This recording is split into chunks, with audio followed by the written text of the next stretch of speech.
What's up, everyone? What's up, Auto Nation? It's your boy Joaquin Alexander, and in front of me, I got the lovely Miss Saneka Jones. How you doing, love? I'm doing all right. How's your day going? It's good. Yeah. Yeah. Okay. You got a big old smile, man, like the Kool-Aid smile, like I always smile. the Smile in front. like the Kool-Aid man's gonna bust out of the door, like, oh yeah, you know what I'm talking about? Ooh. All right. Yeah, I know. Can I ask, how old are you? I'm 37. 37. You don't look it. Thank you. I Maybe. fool a lot of people. You feel what? Fool a lot of people. Are you for a lot of people that ask you to pull out the ID? Like, ma'am, I need you to. Okay, you don't look 37. Thank you. Black don't crack, you know that's how it goes. Now, you're from where are you from? Originally, I'm from Los Angeles. I've been going back and forth between California and Texas the majority of my life. But I've been in Texas this time, the longest run since 2004 when I came back from college. Okay. Where in the LA area are you? Los from? Angeles, 3rd and Florence, South Central. Are your family roots in LA or where are they?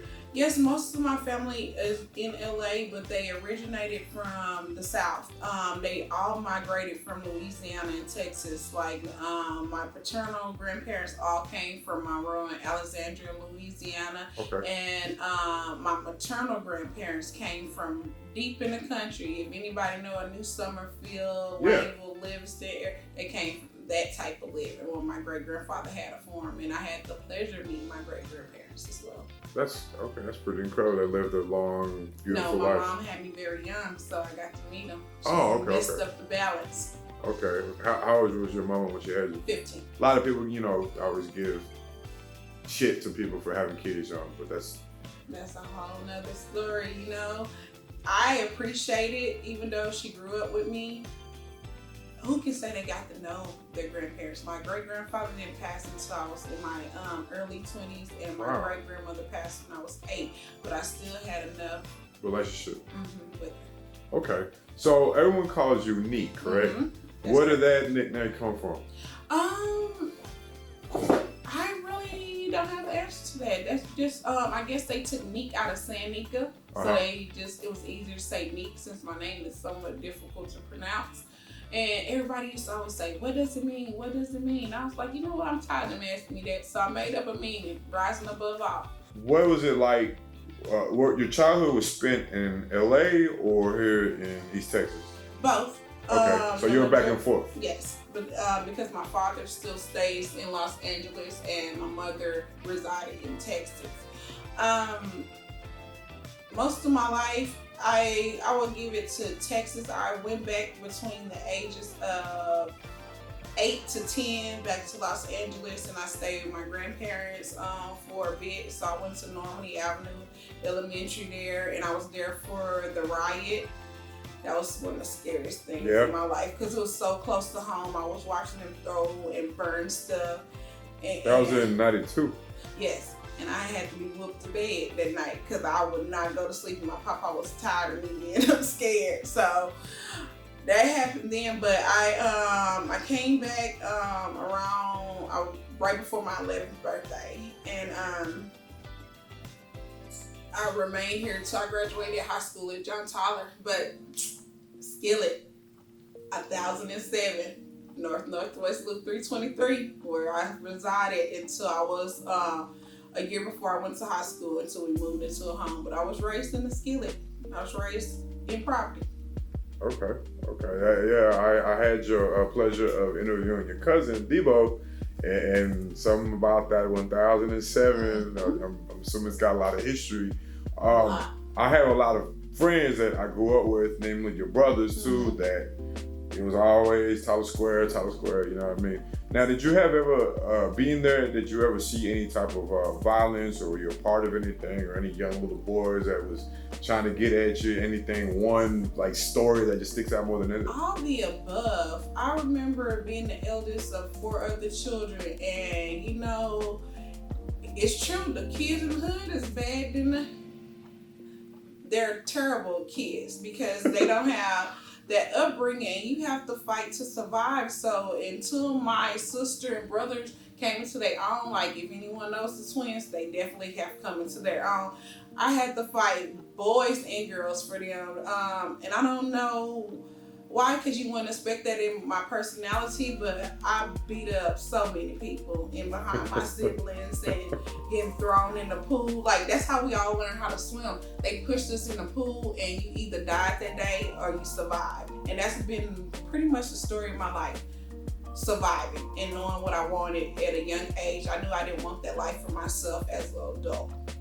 Okay, so you graduated JT what year? 2001. Oh, so you graduated with Aaron Ross. Aaron. We went to state and lost against Katie, and there was some corn-fed boys. They looked like 3 times the size of our boys because I was on the sideline. Okay. I got to see him up in person, and I was like, Okay. Now in high school, what type of young lady would you say you were? I was an overachiever because I knew it took that to get into good colleges. So I was the president of Science Club, the VP of Executive Student Council. I held a title in the Honor Society. I was the president of the Spanish Club. I graduated to the top of my class. I did everything it took in community service along with working to put on that college application. And I actually ended up going to Santa Monica and then UCLA before I came back to Texas to finish my education. Wow. Because originally I wanted to be a pediatrician, but the long haul, I couldn't make it financially. Because when I returned, I was executive administrative assistant to a marketing corporation in California, 18, making $45,000 a year, and I worked in Malibu, California, which was the elite. I met so many stars, but I was homesick in California. Even though I had all those blessings, top of the line condo, a Benz, I was not happy there, and I couldn't concentrate on school like I should have. So I came back to Texas in 2004, and I came back to Tyler, Texas specifically, and as an African American female, I wasn't getting those clerical jobs because they were giving it to their cousins who were less qualified people of Caucasian background. So when I finally got an HC temp at UT Tyler, I kept looking in the newspaper and the classifieds and kept seeing nursing positions, nursing. And I was like, I'm smart enough. I can go to nursing school. Instantly got in, but in California the semester started in September. In Texas the college semester started August. So I missed the semester. So in that time I went to TJC West Campus, not knowing that was leading me to my future. That's how the path. I took a CNA class, a Med-Aid class, and an MA class, not knowing those was giving me points to get into the nursing program. So by the time nursing school was started, I was already a certified nurse's aide, a Med-Aid, and a medical assistant. So you kind of were, you kind of a jack of all trades. Mm-hmm. You don't have children of your own, correct? No, I don't have any children, but I'm a proud aunt of 19. Wow. 19 nieces and nephews. It is 1, 2, 3, Wow. 4, 5 girls and 14 boys. That's a lot of babies. Yeah. I know your brother's got a couple kids. You know, when after a while, you know, we didn't hang out no more. But I got some stories. They each one got 7, one got 6, and then the brother that was married, he has 4, and my sister only has 2. So out of those 19, 17 are amongst my brothers. Is there any just particular reason why, if it's private, I understand that you just haven't had children?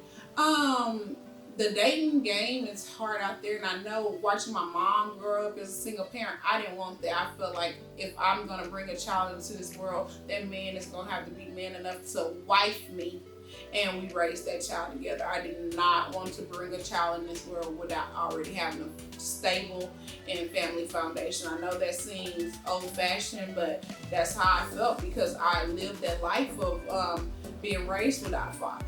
And I didn't want that for any offspring that I bring into the world.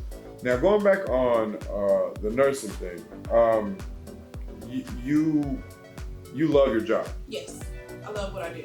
Yes, absolutely. Do you feel that's because it came? Where do you think the root of you wanting to become a nurse came from?